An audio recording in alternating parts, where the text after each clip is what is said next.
যারা গত 15-16 বছর যাবৎ বঞ্চিত তারা তো যথোপযুক্ত জায়গায় তাদের প্লেসমেন্ট না থাকার কারণে তাদের প্রমোশনও হয়নি, ট্রেনিংও হয়নি। রাষ্ট্রের যে জায়গায় ভূমিকা রাখার কথা স্বাস্থ্য ব্যবস্থা, সেখানে তারা ভূমিকা রাখতে পারেনি। আমরা চাই এ ধরনের যারা আছেন আমাদের পদবঞ্চিত এবং বৈষম্যের শিকার, তাদের জন্য অতি দ্রুত প্রমোশনের ব্যবস্থা করা।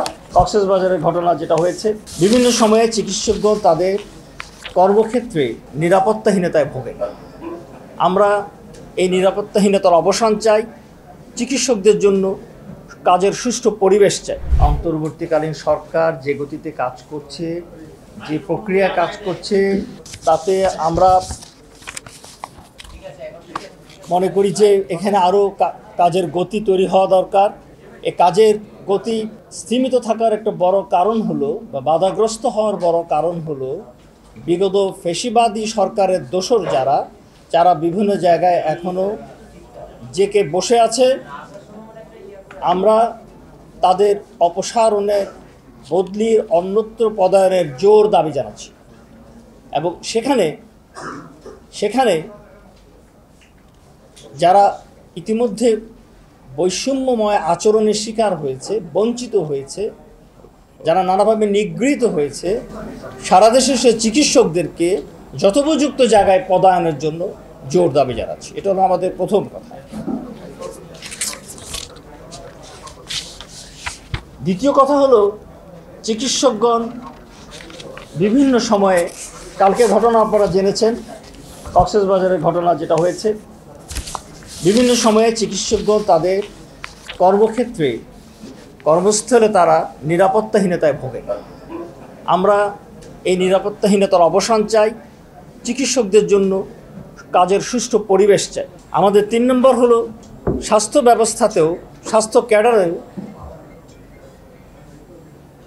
অন্যান্য ক্যাডারের মতো, প্রশাসন, পুলিশ এবং অন্যান্য ক্যাডারের মতো সুপার নিউমেরি পোস্ট ক্রিয়েট করে সেখানে প্রমোশনের ব্যবস্থা করা।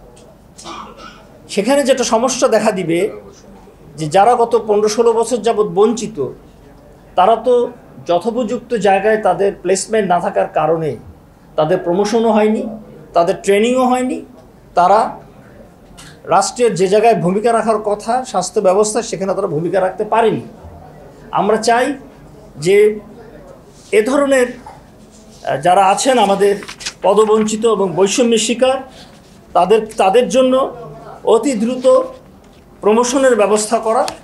সেটা ভূতাপেক্ষ প্রমোশনের ব্যবস্থা করে তাদেরকে, যেমন করে জেনারেল ক্যাডার সিস্টেমে যেটা হয়েছে, আমরা স্বাস্থ্য ক্যাডারও সেটা দাবি জানাচ্ছি।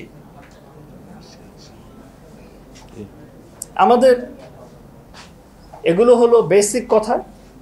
এর বাইরে যেটা আমাদের চিকিৎসা, দেশের স্বাস্থ্য ব্যবস্থার উন্নয়নের জন্য যেটা দরকার, আমাদের বিভিন্ন ডিগ্রি পৃথিবীর সব দেশেই যেন এগুলো গ্রহণযোগ্য হয়, সেজন্য যথাযথ প্রক্রিয়া শুরু হয়নি, তারা থেমে গেছে, বাধাগ্রস্ত হয়েছে, অন্য কাজে ব্যস্ত থাকার কারণে এই বেসিক কাজগুলো হয়নি।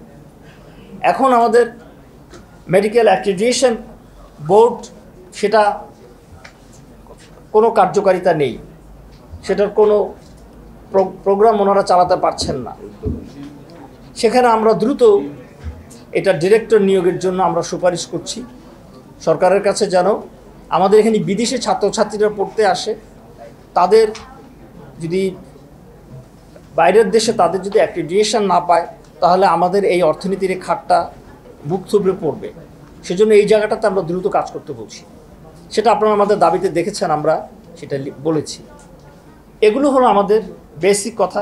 এছাড়া আরও অনেকগুলো কথাই আমরা বলেছি, যেগুলো এই সময়ের জন্য দরকার। আর ফ্যামিলি প্ল্যানিংয়ের ইস্যুটা, এটা একটা বড় ইস্যু হয়ে দেখা দিয়েছে।